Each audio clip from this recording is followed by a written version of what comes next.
Good. Study session for the City of Wheat Ridge for the October 4th, 2021. Thank you for being here. All of our city council members are here with the exception of Zach Urban. Zach asked to be excused tonight. So, and with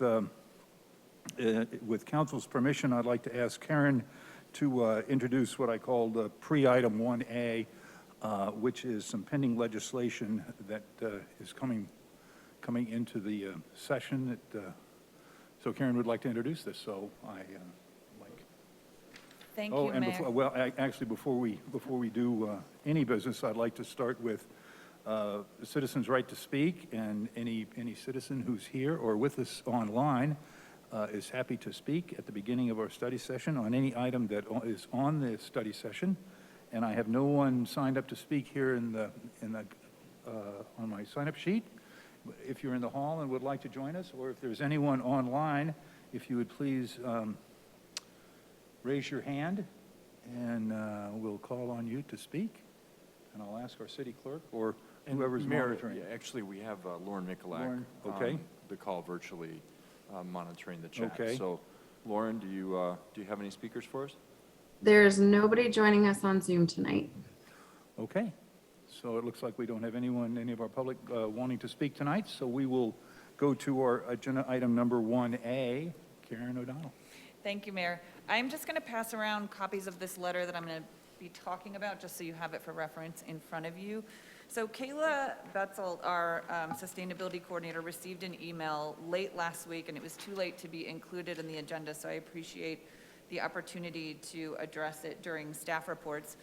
But essentially, we were approached by an organization called Trees for Community Recovery, and it's a broad consortium of conservation and community development organizations and municipal and county governments, which includes the Urban Drawdown Initiative, American Forests, Trust for Public Land, the Davey Tree Expert Company, and Urban Sustainability Directors Network. And they're galvanizing support for protection and expansion of urban and community forests.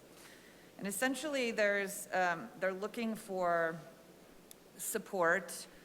Thus far, their movement helped shape actual policy recommendations that include a $3 billion investment into urban and community forestry over the next 10 years.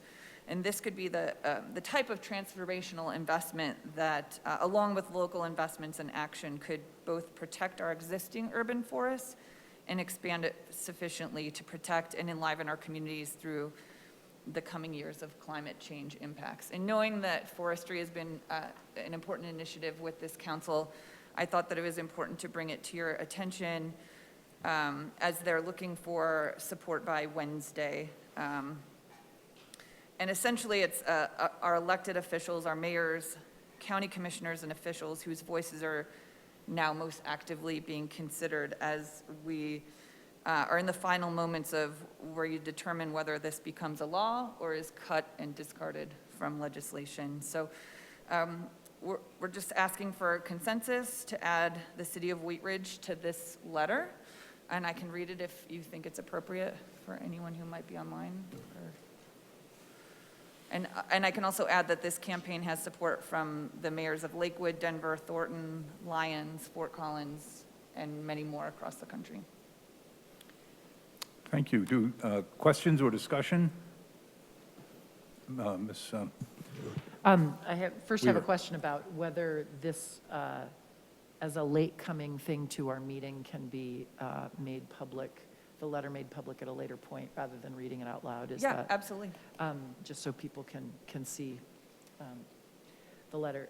My question was, when you talk about urban forests, do we qualify as, is there a definition around urban forest, or is it just the tree canopy within urban areas? I believe it's just the tree canopy within urban areas, yeah. Okay, thank you. Questions, Ms. Soltine? Thanks. I just have a request, since this wasn't in our package. Karen, your introductory comments, you actually listed several organizations that this is partnering with. Yes. Can you make that available both to council and the public? Because I think that's an important coalition for us to be aware of. And I'm enthusiastically in support of this, and we'll definitely support the consensus. Additional questions or discussion? Ms. Hoppe? Thanks, Mr. Mayor, and it's been asked a couple of times, but if you could just send a digital file to our deputy clerk so that we can put it in whole in the minutes, that would be great, and I also will support this. Additional discussion or questions? Okay, I think Ms. O'Donnell was looking for consensus to move this, to approve this, to move forward, and we have consensus by the council. So thank you for bringing this forward. And so we will go to our number one item. This is staff reports, and we have a discussion on board and commission recreation benefits. And, Thank you again, that's me. Okay, so the city council requested that the city offer the recreation benefits to our current board and commission members. So I was asked to develop a proposal and share that with all of you. And we currently have an administrative policy number 601-30 that's our citywide employee recreation benefits. And the proposal would be just to add active board and commission members to that existing policy, and the benefits received would be free drop-in use of the Wheat Ridge Recreation Center, which the amenities are listed there. The one thing I would call out is that members would be required to pay for services used. So that would be, you know, classes, babysitting, facility rentals, things that aren't included in your drop-in use. And then free drop-in use of the Wheat Ridge outdoor pool at the Anderson Park. Let's see, so commission members would have to fill out this form that you all received. It's pretty simple, and I was asked if they needed to include their birth date, if that was really important, but it is for our registration software, so just so you know, that's why it's there. And so they would just fill that simple form out, and we would just have the administrative assistant to mayor and council provide periodic member updates, maybe quarterly, so that we can just compare our list with active members, so we make sure we're maintaining that for accuracy. And so we're really just looking for consensus to move forward with this proposal. thank you. Questions? Ms. Weaver? Thank you for your research and everything on this. I was just curious, so boards and commissions are specific, but this would not include committee members? Or I'm just thinking of the various, where does this stop and start as far as the involvement of our, and that might be more of a question for someone else, but, you know, we have a sustainability committee, and we have some other things, so, and task forces, and I'm just kind of curious, I don't know if we gave you direction on that, or if we have other conversation on how far this goes, so I'm asking the question. Thank you. And I think that would ultimately be up to you, but I think we could utilize like who's invited to our boards and commissions event, maybe as a starting point, and see if there's anybody that we'd want to add to that list. It would seem it would be good to have sort of a list of what boards and commissions or task forces or committees, or what's the universe of. I would just say that, I mean, boards and commissions is kind of the simplest approach, just, and you can go further, but just because a lot of those committees would be ad hoc committees that would be time limited, so it might become burdensome to kind of manage that list over time if people fall off, on and off those. Whereas the boards and commissions are actually in our city charter, so we really know what they are. But we can certainly do whatever you direct. Yeah, Ms. Nosserbeck and then Ms. Hulteen. I would like us to explore if we can do this for committees and task force and the broader scope, if it's going to just check and see how burdensome it might be or what kind of impact it would have to cost, because whether you're on a committee or a task force, you're still volunteering quite a bit of time. And I would say equal to, sometimes more, than some of the commissions that we've put forward. So I just asked that. And I believe all of our committees and task forces have a staff liaison. Do they? I would think assume that's so. safe, yeah. So I think it would be easy enough to check in. Ms. Hulteen? Thank you, Mr. Mayor. I agree with Ms. Nosler-Beck that we should be inclusive of anyone who is giving regular service to the city, and especially if Parks and Rec is going to be doing some sort of quarterly or periodic check against that. You know, as she said, the task force is doing a lot more work right now than our housing authority. So I think, you know, the idea behind this is that we want to provide some tangible benefits to them that are, you know, representative of our city pride. So I definitely, any committee or task force that has been impaneled by council, the mayor, or, you know, is done through application and is doing official duties for the city, I think should be included in that. Ms. Hoppy? Thank you, Mr. Mayor. Yeah, I kind of feel like the intent in the first place was to also include task force and committees along with boards and commissions. And you know, even if they're on a task force, they typically have an expiration date. And so even when we're doing applications for boards and commissions, we also are doing applications for task force. So I think finding that information through the city clerk's office would be very easy to do. But I'm just going to ask if we want to have a consensus to move forward and also include our task forces and our committees. Okay, looks like we have consensus to move that forward. Actually, I had an additional question, Mayor, Oh, if I could ask that. Ms. Soltine? Sure. Yeah. So I just wanted to clarify, it's my understanding that with this benefit, you do have to pay the tax on the benefit, is that correct? We do as employees, I do not, the volunteers would not, the city They would would have to not, pay okay. for it, but we would not Okay. charge the volunteers. Okay, I just wanted to make sure if they were being taxed on that, that was clearly communicated, but that, it's good to hear they will be, so thank you. Okay. Ms. Hutchinson? Thank you, Mayor. I think, do I understand this correctly, that this came about because we have a difficult time getting people on boards and commissions, okay? So I would be interested to find out how well this program is working. You know, are people taking advantage of it or not? Does it help people to want to be on these things? I don't know, I volunteered for a long time and I never got things for volunteering, but I think it would be interesting to find out if, you know, people want to participate more because of this, you know?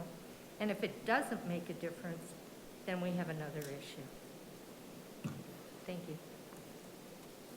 And it looked like you were going to be able to provide some feedback on usage and Absolutely, we can run yeah, reports to determine okay. if people are signing up, utilizing the services. We can provide that information. Ms. to you Weaver? once implemented. But not on council members, right? Yeah. Ms. Nosler-Beck? I think that Councilmember Hutchinson brought up a great point, though.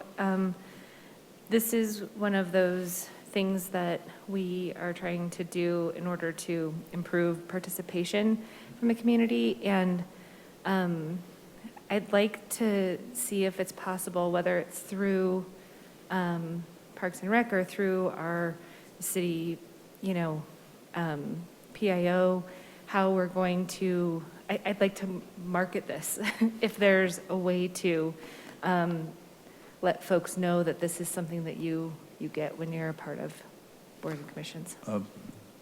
Yeah, it would seem to me that we may want to put some, you know, duties and benefits of being on a board and commission member. You know, these are the standard duties that you need to do, and, you know, show up at the meetings and be prepped, and this is one of the benefits. Ms. Hoppy? Thank you, Mr. Mayor. And when applications come open in March, it's definitely a piece that can be included in that. So, you know, when we are on the dais and talking about like, Mhm. hey, you know, we have positions available on these different, you know, boards and commissions and committees and task force, and, you know, please apply, and we have this new backup, so we can also market. Yeah, if this is something that we can offer as a city to our citizens, and they can enjoy that, and they can also participate in their government, so much the better, so we can advertise for sure. Okay, thank you for bringing that forward. Any other discussion? And And if I could just add one thing, You Mayor. may. We, the graphic that you'll see on there too, our graphic designer just created that to be able to send out in an email to people that are current board and commission members and committee and task force members, of course. But we can also utilize that or tweak it a little bit for social media as we're recruiting as well. Thank you. All right, we'll go to item number 2 on our agenda. This is a discussion on land acknowledgement. This was brought to council by council members Hoppy and Nosler Beck, and I will ask you to introduce this item. Thank you, Mr. Mayor. Through several discussions. Can you put your mic a little closer? Yes, sorry, I have so Okay. much business in front of me. Is this better? That's good. Okay. Through several discussions that I had with citizens in District 1, and then continuing those discussions with Councilwoman Nosler-Beck and Director O'Donnell, we came to kind of a thought process and a plan where we felt that not only is land acknowledgement important in several communities, but also should be important in our community, and that a really good starting place to do that would be able to do that through Parks and Rec. So we created the Race and Task Force, which was the Race and Equity Task Force, which was a really great step towards moving our community towards a more inclusive community. And the community asked for that, and we responded pretty quickly. And then I started looking for different opportunities for us to move our community more towards an inclusive community. One of those kind of stood out to me when we were looking at the 2021 resident survey and looking at the data. We added a new question in the survey about inclusivity and equity in Wheat Ridge. And looking at that data from the answers, the scientific citizen survey that was sent out, 60% of the respondents felt like we were doing fair to poor at attracting people from diverse backgrounds in our community. And 53% of them felt like we were doing fair to poor and valuing residents from different diverse backgrounds. And 40% said we were doing fair to poor and respecting individual cultural beliefs and values. So to me, this seemed like a really logical next step. Another thing I just wanted to bring up too is that also in the question of, opportunities to attend cultural activities, we only scored a 26% in the good to excellent. So this gives us opportunities to be able to address some of those concerns from our citizens. And this is the small amount of work that we've done on this very large job to date. And I'll give Councilwoman Nosler-Beck an opportunity to also speak now. Thanks, Councilwoman Hoppy. I think that you address a lot of this in what you were saying, but just to expand a little bit more into the opportunity that I think is here, working with Parks and Rec, with all of the upcoming plans we have in both parks and open space and what we're doing in the city, we can both going forward incorporate land acknowledgement, and then also as we are fixing up some of our already current parks, we can go back and go and do land acknowledgements in that space as well. I think there is also an opportunity for incorporating like native plantings from the area. And I'm really looking forward to using a lot of the current infrastructure that we have, like the Historical Society, seeing how we can make sure that they're included in this process, how residents who have been here for a long time and new residents who are coming to the city can be a part of this process as well. Yeah, and I guess I would also say that this is an opportunity where we can walk and chew gum at the same time. Kind of what we're asking for council to consider tonight is really just the tip of what we can do in the future. And we also have some really great resources in our community through the Race and Equity Task Force, through Wheat Ridge for Equity, through the Cultural Commission, through the Historical Society, the Wheat Ridge Historical Society. So, there's opportunities to be able to bring everybody in. There's enough room at the table for everybody to have a seat. And so, what Ms. O'Donnell has put in the memo about just some of the first steps we can do and some of the very first pieces that we can do through the Parks and Rec Department. And I very much appreciate Director O'Donnell's support on this. And I will give it over to Karen for anything she'd like to add. Thank you, Mayor Pro Tem Hoppy and Councilwoman Nosler-Beck. I appreciate the support as we've met to discuss this topic multiple times to get to where we are.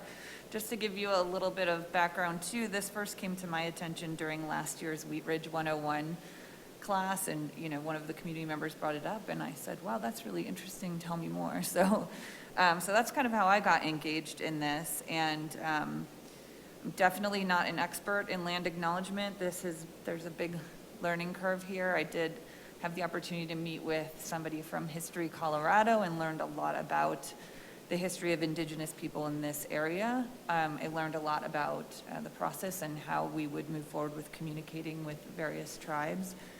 So definitely a good resource there. And we have some passionate community members. And so you can see here in the memo what land acknowledgement is, but I'll just read that component. Indigenous land acknowledgement is an effort to recognize the Indigenous past, present, and future of a particular location and to understand our own place within that relationship. Usually land acknowledgements take the form of written and/or verbal statements. It's becoming more and more common to see land acknowledgements delivered at conferences, community gatherings, places of worship, concerts, and festivals. So I provided just an example from Denver City Council, just because I thought it was relevant to a city council, but you can go online and find a lot of colleges and universities, nonprofits, a lot of other communities across the country have land acknowledgement statements. So there's many, many, many examples out there. You can even just Google land acknowledgement and just get just so many different ideas. And so the initial proposal would be to develop a land acknowledgement statement for the city of Wheat Ridge, because I think that's the important first step to really do anything else. And the idea would be to incorporate the community in that process. So when you look at the letter that is attached, you'll see that there's a land acknowledgement statement there. That's really just a starting point. That was just a sample to show you what a letter of this nature might look like.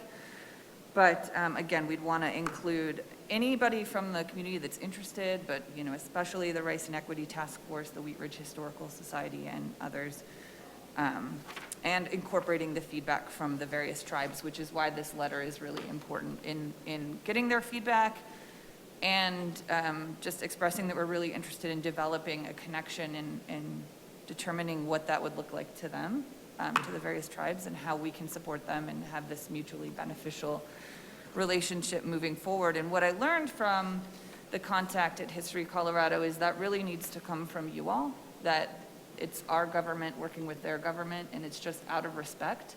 This level of the organization is who needs to be making that communication. So I have found all the different contact information for all of the tribes in this area and can certainly provide that and can adapt letters and things like that, but it really will need to come from council.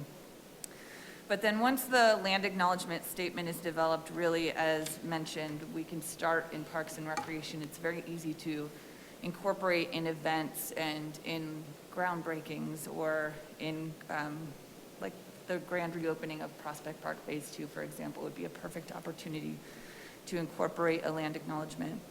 And we can also incorporate it in signage, in parks, educational programs, and native plantings, as mentioned. So the request is for consensus to provide direction to the Parks and Recreation Department to move forward with developing a land acknowledgement statement and incorporating it into department programs and practices. Okay, thank you. Open for questions, comments, Ms. Hutchinson. Thank you, Mayor. I think it would be interesting to know the period of time when the tribes were here, different tribes. That should be available. And also on the letter that was sent, if you could explain, what are fundraisers for land tax movement? It's on the back page.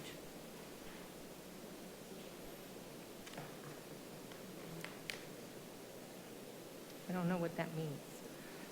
So I found a ton of information online, and these are just kind of bullet points. They do, there's land tax movements for different tribes, so it would just be us assisting with a fundraiser for their tribes. And it, again, it's just an example if they needed help with something of that nature. It would also be something where we can utilize our online space to give them another opportunity to reach people that would donate. So it wouldn't be taking money into Wheat Ridge and then donating that, out to the different tribes. It would be there is already a nonprofit, and it would be a link to that nonprofit. So it's really utilizing our reach that our website has to help them with some fundraising. So this would be like fundraising for certain things like healthcare for them, or I don't know what It could- nonprofits they would.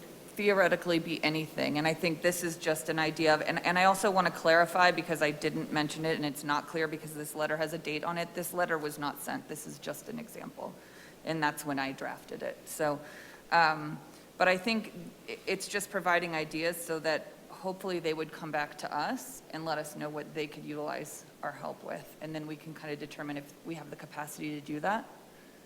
Okay, that makes sense. Thank you. Okay. Additional questions? Ms. Nosler-Beck, and then Ms. Hulteen? This isn't a question, this is a comment. I think it's important to keep in mind that this is what we're suggesting the city does for land acknowledgement, but by no means is this the only thing that the community can do in land acknowledgement or recognition of what happened before what we see as Wheat Ridge today was. I'm a part of one of the families that settled here in the 1880s. Our photos out in the city hall of us standing at 45th and Wadsworth in 1890. This has been a process that is very personal. We keep talking about land acknowledgement, but I really ask the community to join us in also the acknowledgement of the humans and the people who were here prior to how we see our city as being settled and on this land. So I just wanted to make it clear that this is what we are doing as a formal process, but there's still so much more out there with some of these other organizations that we were talking about to add that other texture. But this is the ask for the city. Thank you. Ms. Hulteen, and then Ms. Hoppy. Thank you, Mr. Mayor. I'm glad that this is in front of us and that we're hopefully moving forward with this. I have one question and then one suggestion. First of all, it's really helpful in this to see these examples so that we can kind of tangibly see what exactly it is that we're talking about and get ideas on different verbiage. When the letters ultimately go out to the tribes that you're making contact with, is it appropriate for other council members to sign on to that too? Is there some reason why we could or could not? Because I think to receive the letter and to have, as many signatories, elected officials signing on as possible would be, I think, is a statement about our support. So I would definitely support that if that's an option. Yeah, I think that would be fine. Okay, awesome. And then my suggestion is, in reading the letter, and I realize that this is just a draft that we're working with here, I would love to see us really open more strongly with not like, here's what we're doing, we believe we're doing this, but rather being much more receptive to say, we're starting this process and to really open with, in your experience, what do we need to know? What do we need to learn? What are things we need to be thinking about? And to really open more strongly with an invitation for them to share their cultural preferences and best practices. I feel like it's a really strong, like, leading with us letter, and the intent of this is for us to be learning from them.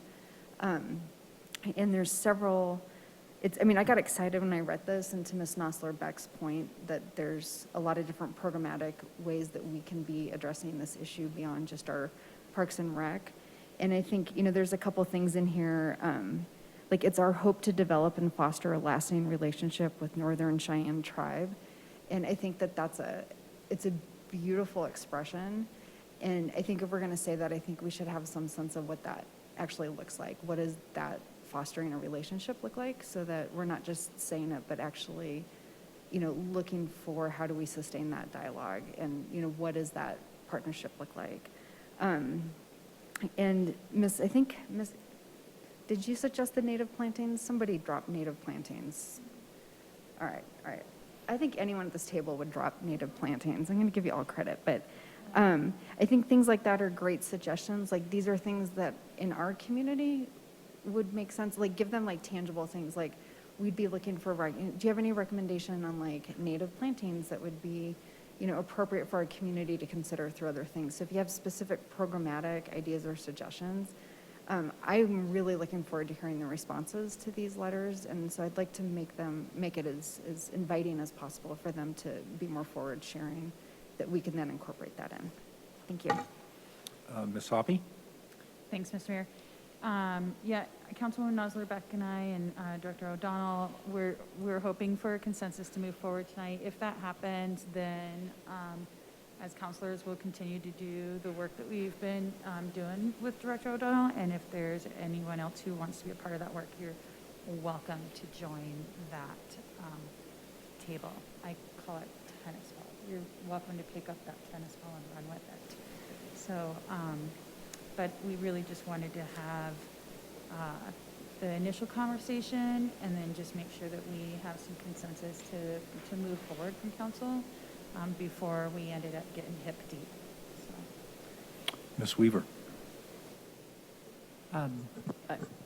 I agree with everything that has been commented on, and I'm really supportive of this. To Councilor Hulteen's point of just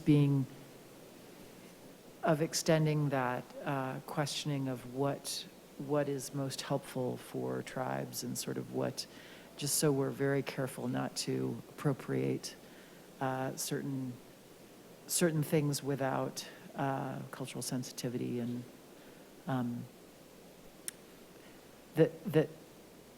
that tribes should drive what the acknowledgement looks like, not necessarily us, if that makes sense. Thanks, and I will be supporting this. Okay, additional discussion? All right, we're looking for a consensus to move forward with this. Ms. O'Donnell read that. Do we have consensus? We do. Ms. O'Donnell? Thank you, Ms. Hoppy and Ms. Nosler-Beck, for bringing this forward, and keep working on it. Thank you. Okay, we'll move to the third item on our agenda, and this is a discussion about Let's Talk, a resident engagement program update. And Ken? Yeah, I'll be brief, but we're definitely excited to be in front of you for one of our periodic updates. Thanks, Karen. On the Let's Talk resident engagement program, we recently have wrapped up our second round of 2 neighborhoods, so we've made it through 4 of the 10 neighborhoods identified in the NRS, and we're marching forward with our next 2 have started as well, and we'll talk a little bit about that tonight as well. So we have our fearless team of 2, Jeff Hurd and Ashley Holland, here to give you an update. And based on the 417 pages in your packet, it's clear that they've been doing a lot of work. So I'll turn it over to Jeff to kick us off. Thanks, Ken, and yeah, sorry for the volume, but we try to make it user-friendly so you can go to just a couple pages if you don't want to read through all this stuff.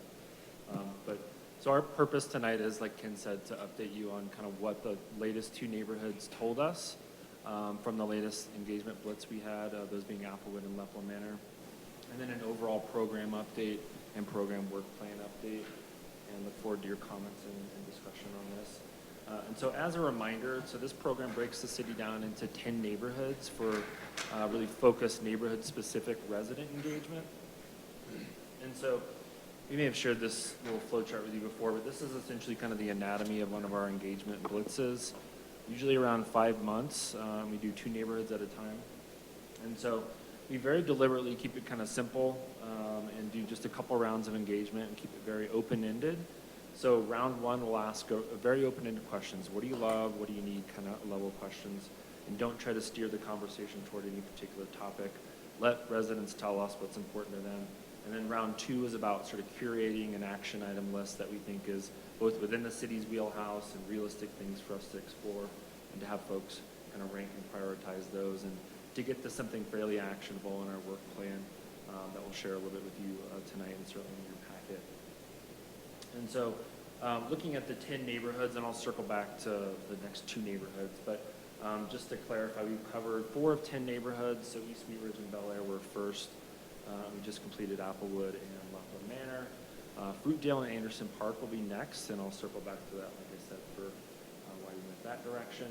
I won't go into the detail on how we reach people. There's an appendix as part of your 400-page packet that breaks down all the ways we reach people, but we do 4 mailers, so 2 per round, basically being like, hey, did you hear about the survey? Hey, did you hear about the survey in these events? Just to give people as many opportunities as possible to engage. Lots of social media stuff. And then we've got a really robust list on What's Up Wheat Ridge. We've got well over 1,000 people registered through this program there, so we've got a great communication channel directly to people. So we truly do blitz these neighborhoods. And so this is a look at, to date, how many individuals in these neighborhoods have engaged with us. And so in total, I think we're approaching 1,000. And so these are individuals, not number of times they've taken a survey or whatever. And I think proportionately, the numbers look different. Proportionally, they're actually really similar, like population-wise in each of these neighborhoods. In and around 5% of the population has engaged. I think Bel Air had the highest proportion of people that engaged. It was like 8% or something. And so just to call your attention to in your packet, and I know they're huge reports, but we do try to make them user-friendly and kind of visual and graphics-rich. And each neighborhood gets its own Blitz report. And so definitely encourage you to take a look at those. We do try to keep it kind of simple to the extent possible. So as folks comment in these open-ended forums, we tag how many times a certain thing was said and do like sub-tags. So it's very quantified in terms of what people told us in these open-ended questions. But if you wanted to get to like the snapshot, there's a table in each report that breaks down the top 10, which is not that you can see that. But sort of the top 10 in each neighborhood or top 8 or 9 things that are most important to people and how they ranked. It's like your sort of, I think your go-to, like what's most important. That's when in the city's wheelhouse, at least in each of these neighborhoods. And so I'm going to highlight kind of the top things that we heard from each of the last 2 neighborhoods, and then just talk a little bit about our ongoing work plan, and then open it up for discussion here. So as far as what Applewood told us, so of the, I think, 9 things they weighed in on, 38th Avenue West was number 1 in terms of improvements for walking and biking. And then number 2 was to improve the Youngfield corridor. And again, these weren't solicited opinions. These were kind of like, what do you need? What do you love? What's important to you? And this came kind of grassroots from that. So I'll highlight these 2 things real quick in terms of what's going on and what people said. And I know this is a busy slide, but just giving you kind of the how that framework and that sort of 2-round approach gets us to an action item or what residents think about these things. So, for example, on 38th Avenue, we asked during round 1, what do you love, what do you need? And we tagged, I think number 1 of all the things tagged was people said bike ped stuff, bike ped access, bike ped safety. And then you sort of do like sub-tags, and then within that, people said 38th Avenue the most. And so then round 2 was like, well, okay, well, so let's put that on the table. Is improving 38th Avenue, how important is that to you as an action item to rank? And it was number 1, I think, by far, actually. And so then we roll that into the program work plan, recognizing this isn't originating out of this plan. We know this has been going on for years, this corridor, but just the current kind of neighborhood sentiment on this particular corridor. So it was number one. Of the people that weighed in, 80% supported it doing these improvements. It wasn't just biking and walking. It was aesthetics too, in particular in Applewood. The importance of kind of the Applewood aesthetic, which is articulated in a lot of the comments, traffic flow, things like that. Certainly recognizing the integration of the Avenue East. And so next one is Youngfield Corridor. So this emerged similarly out of this flow of periods of comment where folks said, actually in this case, the general broad comment was our commercial corridors need work generally. And then we sort of like the sub-bullet is Youngfield was mentioned in that a lot. So then we asked, what do you think about improving the Youngfield corridor? And it was number 3 on their list. Also 81% supported that, sorry, it was 2, yeah, number 2. Same type of issues from folks as 38th Avenue in a lot of ways, but different sort of aesthetic and things like noise and pollution on ice and things like that. Not surprising. So exciting thing about this particular one, I think both 38th and Youngfield both have momentum and council's taking these topics up soon, but we had already kind of been developing concepts for improving this corridor, working with a consultant leading to the Urban Renewal Authority, planning to issue bonds in about a month for these improvements. So it's the type of thing that's good to report back to residents that your feedback is aligning well with what we've already been doing. And for that feedback to inform these efforts in terms of what their preferences and what's important to them. Okay, so that's Applewood, Lepland Manor, highlighting a couple top things. So the top 3 in this case, because they kind of separated from the pack, that's just the top 2 in Applewood. Number 1 was 44th Avenue and targeted improvements, and I'll talk about what that means or how that was framed to folks.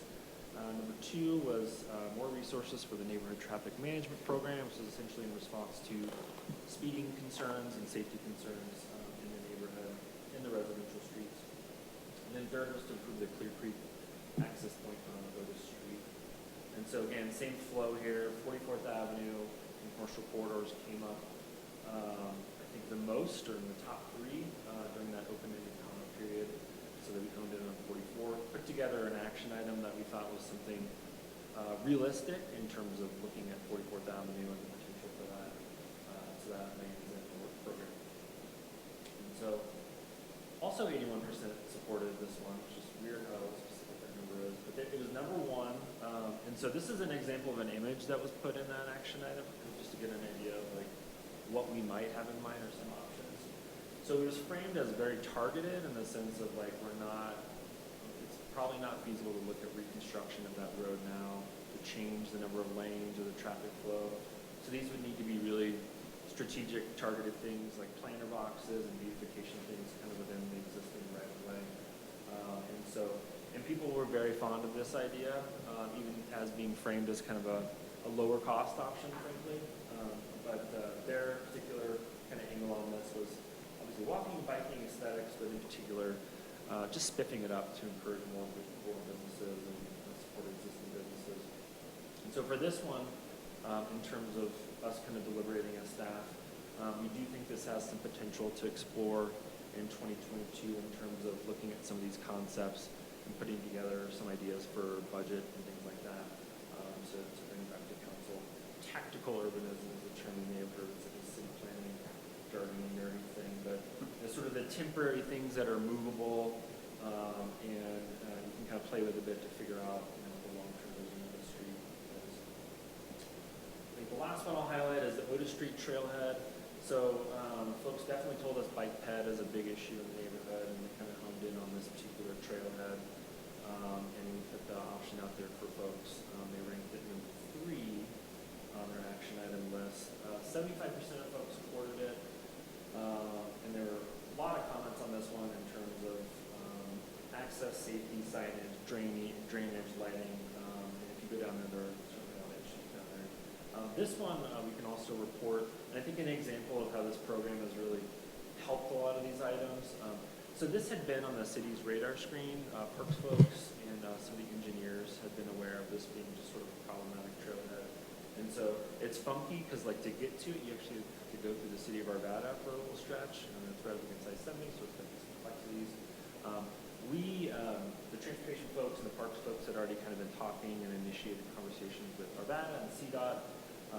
And so this feedback, I think, is catalyzing that and bolstering it and speeding it along as a somewhat of a priority. And it really helps. One thing I've definitely learned is as parks goes for funding and grant applications, having this resident feedback to put into that package is really helpful to kind of bolster and show that the residents support this. So those are kind of the highlights from the specific things. I'll call your attention in your packet to the broader program work plan. So this is just across all neighborhoods as we learn about these things and figure out what's important to people. This doesn't go through and say, these are all the things that we're doing, and necessarily it's just kind of a status of all these things that may have come from other portals and are supported by this program, or may have come out of this program. And it shows how each neighborhood sort of ranked them and supports them. So lots of details in there. Encourage you to look at that. There are a couple things I did want to highlight, program related, that we have done since we last talked to you in April on this program. So one related to communications on development proposals, as we're calling it. So one thing we definitely heard, and not surprising to anyone in the room probably, is that people just want more and better opportunities to just know what's going on, right? Development, infrastructure, physical changes in their neighborhood. We haven't done a great job as a city of giving somebody a user-friendly portal to go and navigate our website, for example. So a couple things we've done on this front. One, we have advanced our development mapping interface, which will be publicly available. And that is slated to be hopefully rolled out next year, middle part of next year, I think is the goal. And part of that kind of package is hiring a new GIS technician, so Geographic Information System person. One of their roles would be to kind of manage this portal, which is important to make sure it gets updated and is a valuable resource sort of in perpetuity. And another thing on this front, we are, and before council soon actually, is a zoning code amendment to enhance the notice that we do for land use applications to include property owners and occupants or renters, which is not something that folks know. So that came out of this program explicitly. Other things that I won't go through, these are all things going on through different channels, but kind of supported or bolstered through this program. But we did request more funding for the neighborhood traffic management program and the dumpster days. The dumpster days are super popular, and residents in this program are telling us, like, yes, please more of that for a variety of reasons. Also, putting 35th Avenue and East Sweet Ridge into the 5-year CIP was supported by this program in terms of the area from roughly Teller to Sheridan, and bike path improvements there mostly. Obviously, the green on 38th is advancing. That relates to just the general 38th Avenue East priority for folks citywide, but issues like in Sweet Ridge, and then you all familiar with what's happening in ADUs and Bold Plain. Those are also things that didn't necessarily come out of this program, but we've heard a lot about through this program, and people are supportive of doing something about those things. Next steps, and there's slides here, I'll stop talking. So, like I said, we are going to Anderson Park and Fruitdale next, and so that Blitz will run from now until about March of next year. So those web pages are live now, and the round one called Time to Pump surveys are live. So we'll start pushing those out. Certainly encourage you all to spread the word about that. And in particular, Councilwoman Dozeman and Councilor Black in your districts. We're planning to reach out to you kind of separately and directly to see how you might want to get involved, give you some options. We've got a bit of a template for that to the extent you're available and interested. And so we chose these neighborhoods because of the first neighborhood is actually north of Clear Creek, so there's a huge geography of the city we haven't covered yet. We also think it'll tie well into the 44th Avenue border plan, which is slated to kick off early part of next year. We think it'll tee that up nicely and tie in. Overall goal to cover the city now by about early to mid 2023 for all 10 neighborhoods. And that concludes the program update, at least. I know it's a lot in your packet, but happy to answer questions or entertain any comments. Okay, thank you very much. Mr. Stites? Excuse me. Thank you, Jeff and Ashley, for all the hard work you guys have done on this. I got a chance to sit in on a couple of the virtual meetings, and I thought they were pretty valuable, and I like the way that you guys pulled a lot of really good information out of the residents that were there. I had a question about the rezoning of 38th and Miller.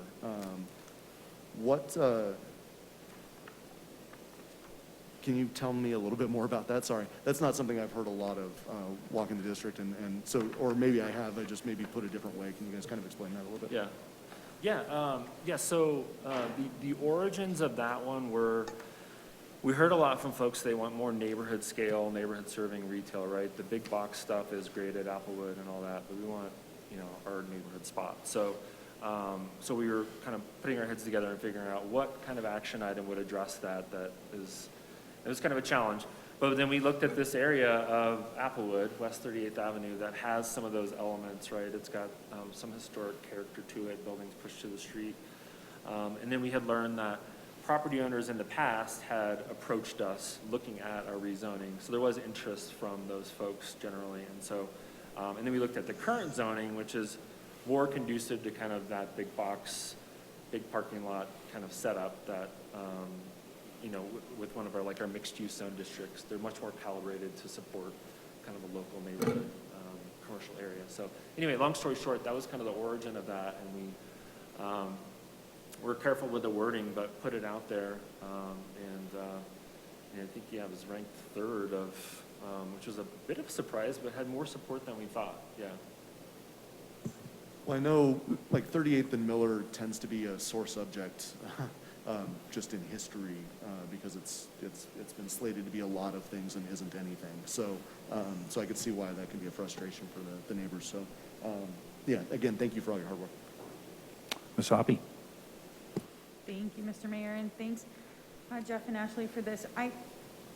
What I really love about these, and so, I had East Wheat Ridge, I've got Southeast Wheat Ridge coming up at some point, and then some of Lepa Manor is kind of in my area. So what I really love about this is that when we're engaging the community and we're hearing kind of what's important to them, it's oftentimes being also echoed and reflected into other things. So as I was looking through the citizen survey today, and I was also looking through the East Wheat Ridge again for the 10th time, there's a lot of stuff that is really echoed between the two. And I know that one of the big concerns when we first did the NRS update was that, well, it's a listening tour, and we're just going to be hanging out being passive for this many years. And I'll use this for the second time tonight. We are again walking and chewing gum at the same time. And so when you pull out these priorities and it's like, oh, this is what we're already, this is what we're hearing from the people, and then we're able to tell them, oh, and we're working on that piece. And so I appreciate that, and I appreciate all the hard work. And so thank you very much for that. And thank you to the citizens who participated, because without your voice, we would be walking blind here. So thank you. Ms. Soltine? Thank you, Mr. Mayor, and I too want to thank the citizens.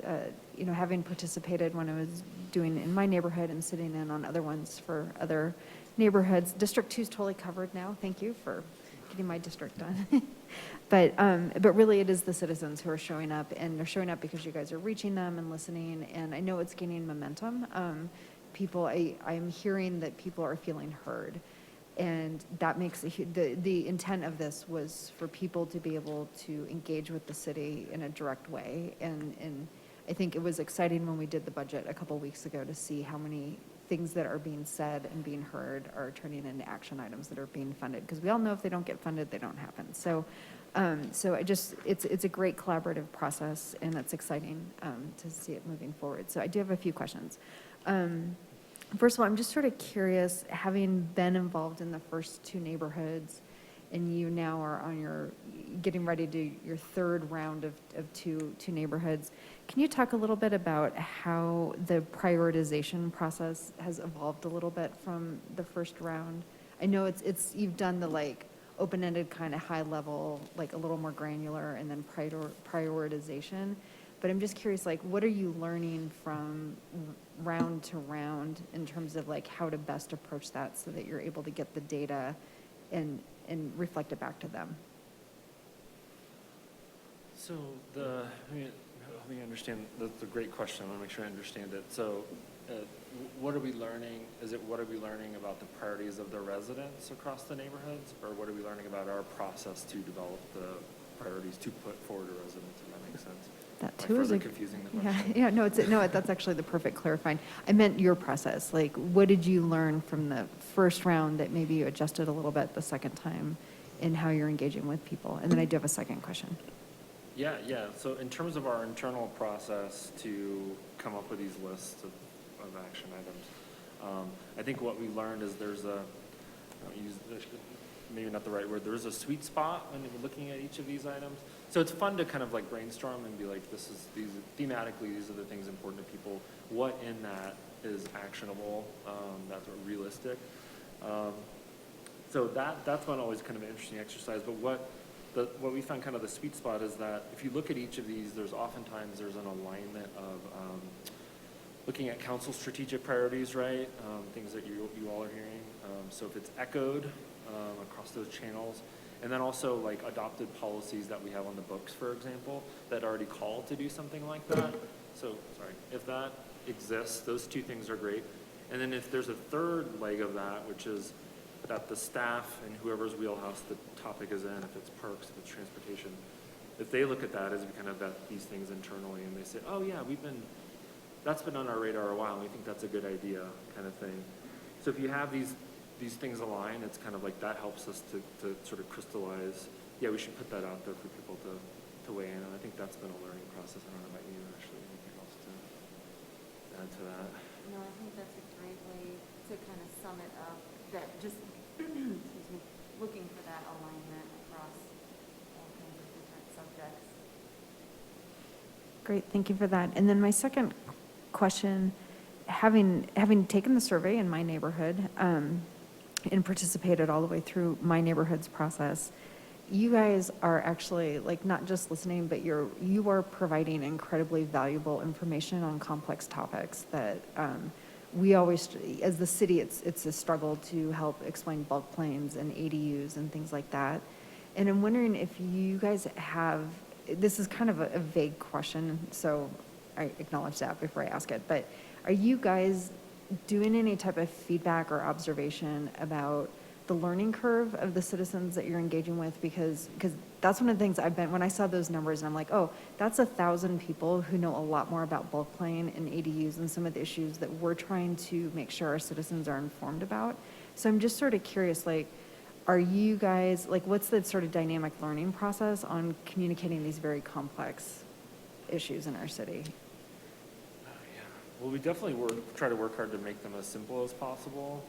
So if they can be visual, make them visual, and use fewer words kind of thing. And I think that has helped. We have had people comment like, "Oh, I get it now." Like bulk plane can be articulated in a very simple graphic, actually, but when you put it into words, it has to be this long, legalese type thing. So that's one example. ADUs is the same thing. Frankly, you can show different scenarios of ADUs in a picture. Like, oh, it's one of those. Not that gets people on like addressing traffic and parking and all that stuff, but they can at least understand what it is. But I mean, I've personally found that people are pretty well versed in these things. Once they get it, they're like, oh yeah, I understand the whole sort of neighborhood character thing and all these different impacts. I don't know. I've personally been really pleasantly surprised at the level of dialogue that we've been able to have with residents, because you never know when you start talking to somebody where they're at on the issue. Like if you need to explain what it is, and they're like, oh yeah, I get that. Or if they already know and they're like, they have like a planning degree and they're ready to dive into like the landscaping of the thing, so it's been, I'm pleasantly surprised at those issues. And if you have anything else to. Yeah, one of the great tools that we've been using is What's Up Wheat Ridge, which allows us, every once in a while we find something where someone does have a question and some language might be confusing. And we're able to, in real time, go in and say, okay, wait, how do I break this down even further? So it's as simple and as clear as possible. And so we can make some of those changes on the fly when we need to, and then of course in public meetings, we're able to fully explain things and answer questions, live. So that's always really helpful. But we've, in general, seen this program not only as a great way to get feedback, but as a wonderful education tool. And in some, not only do we have these questions about maybe new topics or topics that we need some resident feedback, but there are some things that are happening that just aren't quite well known yet. And so above and beyond, the nitty gritty of what is both plan and, what does an ADU mean, we're able to help educate residents about things that the city's already doing that they just might not know already exist. And so we're doing that a lot in our public meetings, and we also create a resource guide for each neighborhood. So after the first round of engagement, we hear about a bunch of topics, and we realize, there are some people who need more information about Wadsworth, and they don't know that there's going to be a trail down to Clear Creek down that section. And so even just some of those educational pieces above and beyond some more complex topics about just what's happening in the city. Awesome, thank you so much. That's just all really exciting. We're reaching people, they're being heard, we're taking action, and we're a more informed city for it. So just think, by 2023, our whole city will just be super well informed and feel heard, and everyone will be really happy. Yeah, thank you. Saltine, I might add just very briefly to that response, which is these guys are doing amazing work, and I can't commend them enough, but we have kind of a shadow team behind them as well that's all across the departments. And so when we get, kind of technical issues come up, we can be pretty strategic, particularly in that round 2 Blitz, when we heard, well, people want to talk to NTMP. Well, we'll bring someone from that program to our second round of outreach. So we can be pretty strategic and not make it be a burden on these other people. I mean, we hired these folks to do this, but the other departments, we don't want to burden them, but we want them engaged. So that feedback loop is really important. Great, thank you. Mr. Stites. Thank you, Mr. Mayor. One more question, sorry. I know we've talked about along the way building like champions and block captains. How's that going with this process? Yeah, we've got a whole rigmarole to give people with handouts and guidance and here's what you can do and all these things. We've struggled to get a neighborhood champion. So honestly, if I had to ask, a tangible question of council and others, that's one thing we could really use help with is obviously getting the word out about the program, but being like, hey, because we can forward you, you've got a nice little one-pager that's like, hey, do you want to get involved? Here's what you can do, kind of thing. So we could forward that to you, and then if you do have folks that are interested, we would love to utilize that resource because they'll listen to you more than us. So, yeah.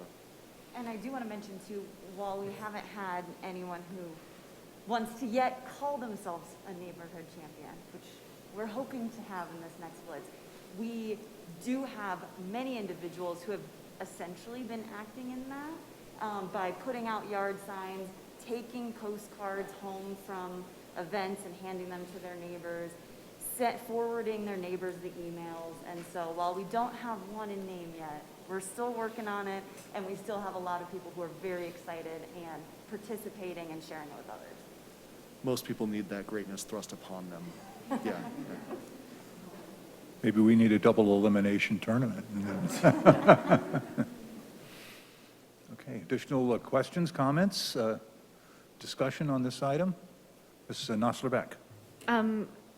Ken kind of took my question, but I just wanted to say I'm glad that connection's being made, just because I was going through and reading a lot of the comments, and it's good to know that some of the issues, a lot of people are posting like issues that we can probably help with right away. This is another opportunity for that connection to be made.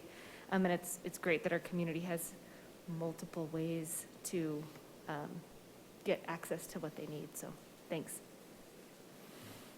Ms. Dozman. Thank you, Mr. Mayor. I just wanted to echo the thanks for all of your hard work and it was a large packet. However, I feel like it was very valuable information. I enjoyed reading what the residents had to say. And I think you're doing great work, and I'm glad that you're coming to District 4 next. Thank you. Let me ask, after sort of when you've gone through through all of the neighborhoods, and now we're going to be, I assume, to phase 2 or to the next, whatever the next action is. And I guess maybe I have a couple of questions. Number one is there's been, I guess through the process, neighborhoods and the staff have identified certain things that maybe should happen, or, you know, tangible things happening in the neighborhood. Does the next round to address these sort of happen in context with the neighborhood program, or more particular to those types of items sort of taking on a life of their own, or a combination of the two?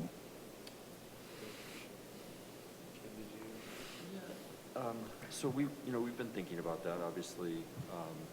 Once we go through the 10 neighborhoods, we don't necessarily just want to say, okay, well then, we're starting over, right? Yeah.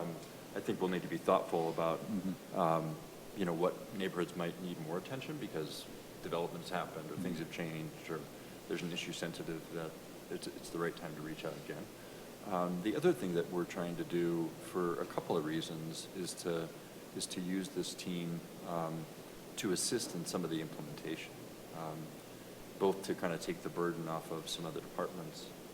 So whether it be, being part of the face of the NTMP program, just examples like that, or when we do that 38th Avenue bike ped design process, that these folks might have a face in that, and we don't want to make them do everything. Right? We're very sensitive to that, but I think there might be kind of offshoot projects. Mr. Hurt has a great deal of experience in code writing, right? So as things like ADUs emerge or other code amendments, we can utilize their resources in that kind of an implementation focus as well. So I think their roles will kind of morph as we get through the 10 neighborhoods into a combo of outreach and more specific tasks. Mm-hmm. And sort of from a citizen's point of view, it'll look like, well, we went and we had a conversation with the city and we gave some suggestions, and there's feedback and there's things going to happen.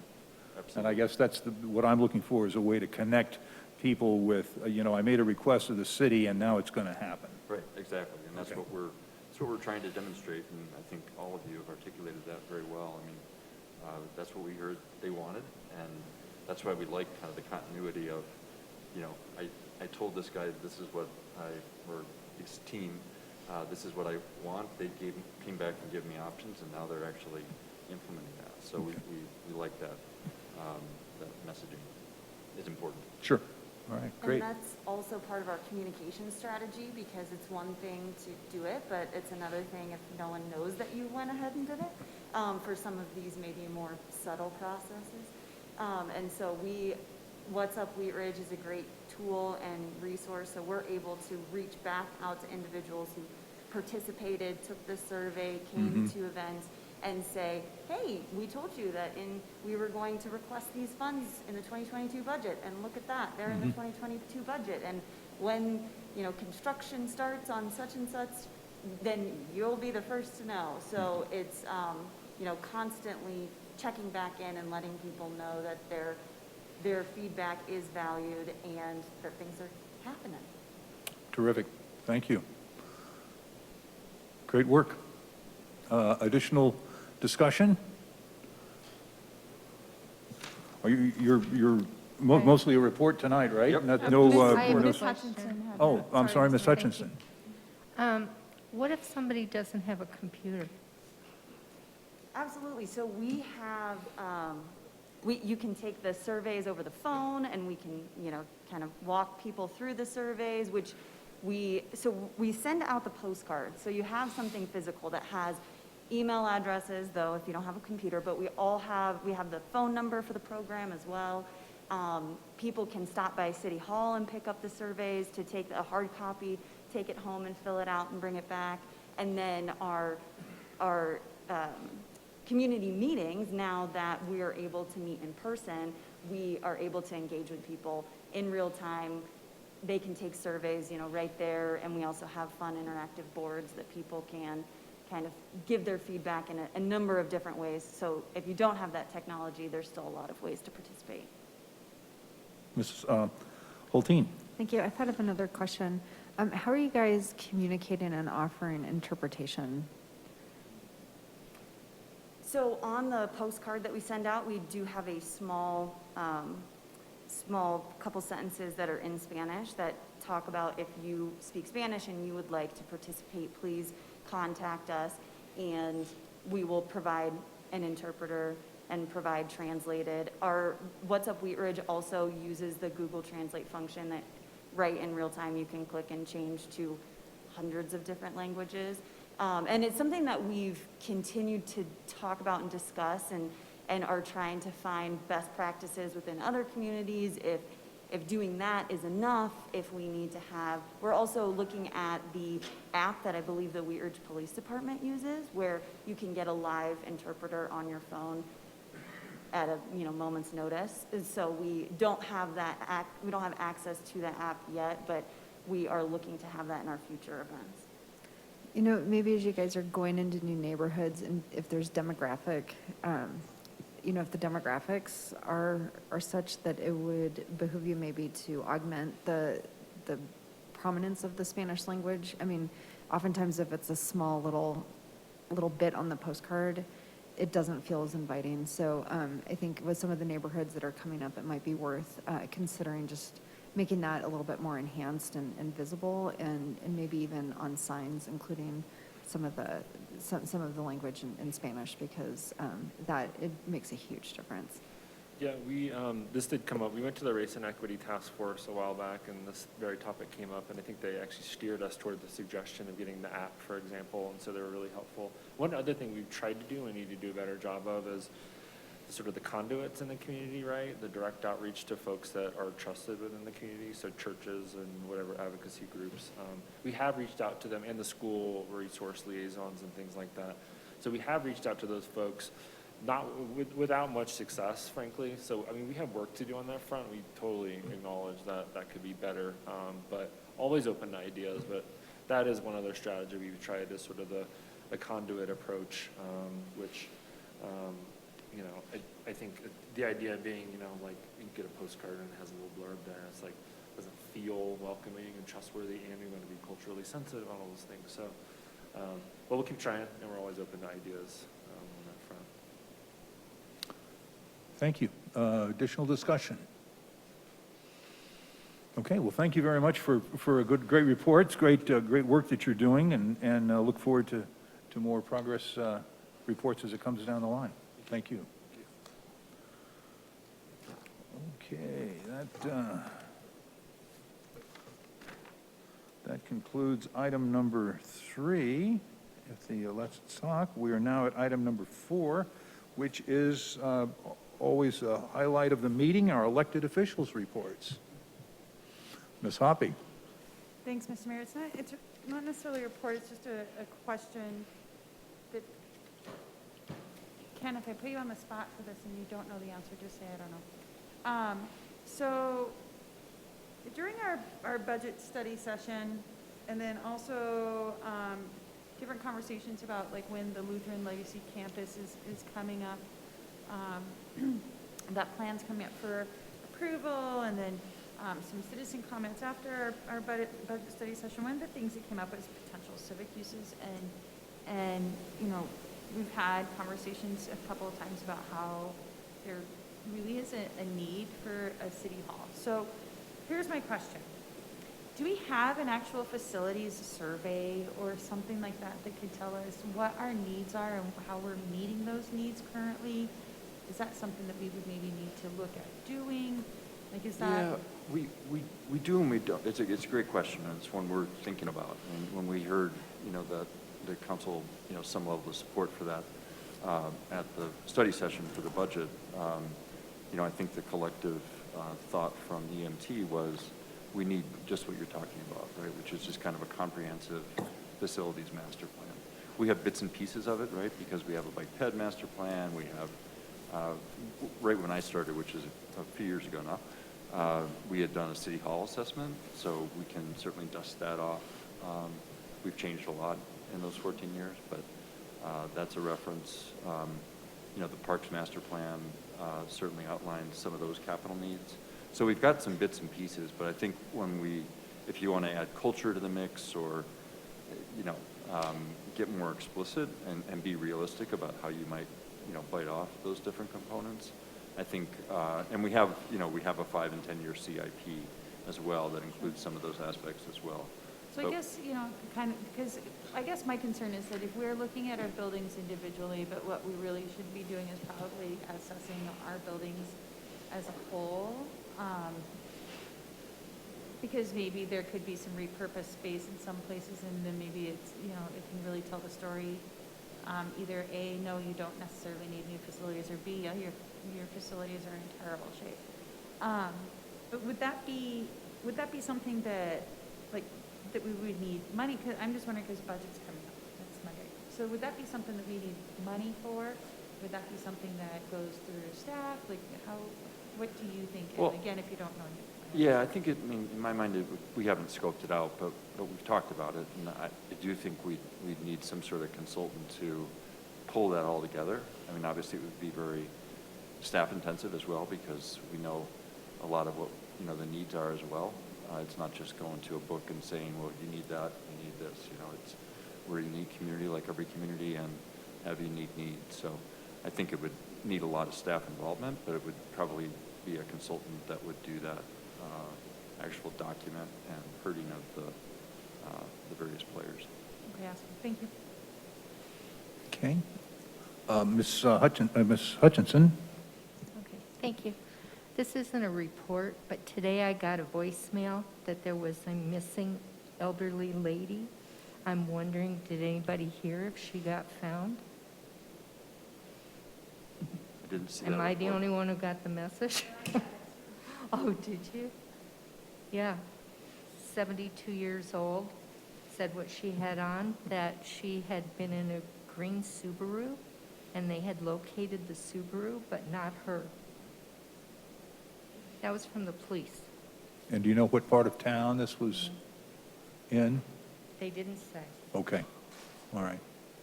I have not heard anything. Thank you. Ms. Weaver? Thank you, Mr. Mayor. I just had a couple quick things. Mr. Johnstone, could you remind us of what and where people should call if they're having issues with an Airbnb that is next to them and questions about licensing or big parties or things like that? As I've been walking around District 3, I've just had a couple people ask me about specifically what the process is of sort of checking in on.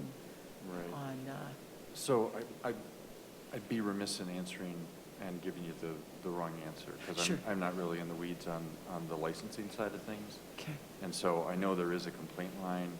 I know certain things should be, directed actually to a 911 call potentially, right, depending on the scope of what the complaint is. But we have that spelled out. I just can't speak to it directly. Okay, I'll follow up with you. And, Okay. but maybe that's something we could get out publicly Yep. at some point. And then I also just wanted to thank you, the group that in Public Works that has been working with the various neighborhoods on speed bumps and things like that. I've just gotten a lot of great feedback from neighborhoods that have talked to each other and working with speed reduction and just that they've gotten a lot of really good information from Public Works and your group around these things. So thank you. Super. Thanks. Ms. Hoppe?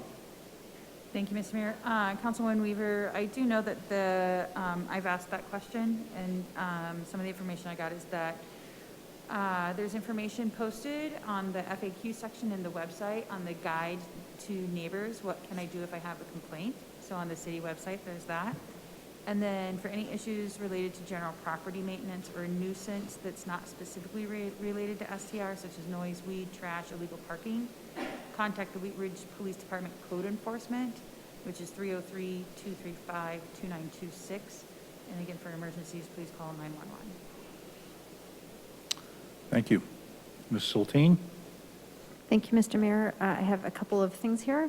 First, I just want to thank everyone who came out to my District 2 meeting on Saturday. I had a great turnout, and wanted to thank Kate Benning, who's our communication consultant on the Wadsworth project. She was very helpful answering questions. I had both business owners and residents just really curious about how to communicate with the city once the Wadsworth project starts. So thank you to Kate and to everyone who came and hung out on the most beautiful Saturday morning in Happiness Gardens. And we decided that's where all warm weather meetings should take place in the city. It was really nice.